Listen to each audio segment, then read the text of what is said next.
నిజం నిప్పు లాంటిది. అది ఆలస్యం అవ్వచ్చు కానీ ఎప్పటికీ దాగుండదు అనే సామెత నాటి ప్రత్యూష కేసులో అక్షరాల నిజమైంది. టాలీవుడ్ నవ్వుల రాణి, అలనాటి అందాల తార ప్రత్యూష అనుమానాస్పద మృతి కేసులో సుప్రీంకోర్టు సంచలన తీర్పు వెలువరించింది.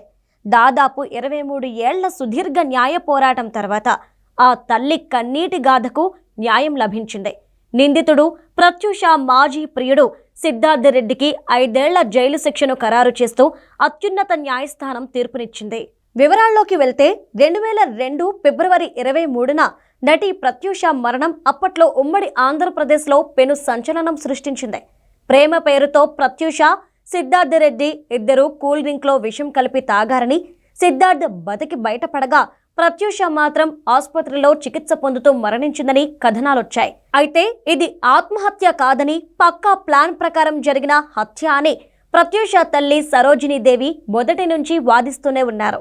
గాంధీ ఆసుపత్రి ఫారెన్సిక్ నివేదికలో బలంగా గొంతు నులిమితేనే ఊపిరాడక చనిపోయింది అని ఉండటం, సిబిఐ మాత్రం దీనిని ఆత్మహత్యగా తేల్చడం అప్పట్లో అనేక అనుమానాలకు తావిచ్చింది. ఈ కేసులో గతంలో హైకోర్టు సిద్ధార్థ రెడ్డి శిక్షను 5 ఏళ్ల నుంచి 2 ఏళ్లకు తగ్గించింది. దీనిని సవాల్ చేస్తూ ప్రత్యూష తల్లి సుప్రీంకోర్టును ఆశ్రయించారు. గతేడాది నవంబర్లో విచారణ పూర్తి చేసిన ధర్మాసనం నేడు తుది తీర్పును వెల్లడించింది.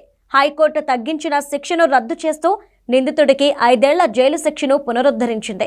అంతేకాకుండా 4 వారాల్లోగా కోర్టు ముందు లొంగిపోవాలని సిద్ధార్థను ఆదేశించింది. మిస్ లవ్లీ స్మైల్ గా కెరీర్ ప్రారంభించి రాయుడు వంటి సినిమాలతో స్టార్ హీరోయిన్ గా ఎదుగుతున్న సమయంలో గ్లామర్ ప్రపంచంలోని చీకటి కోణానికి ప్రత్యూష బలయ్యారు.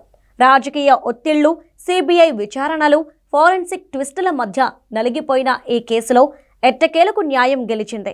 కూతురి జ్ఞాపకార్థం చారిటీ నడుపుతున్న ఆ తల్లికి ఈ తీర్పు కొంత ఊరటనిచ్చింది.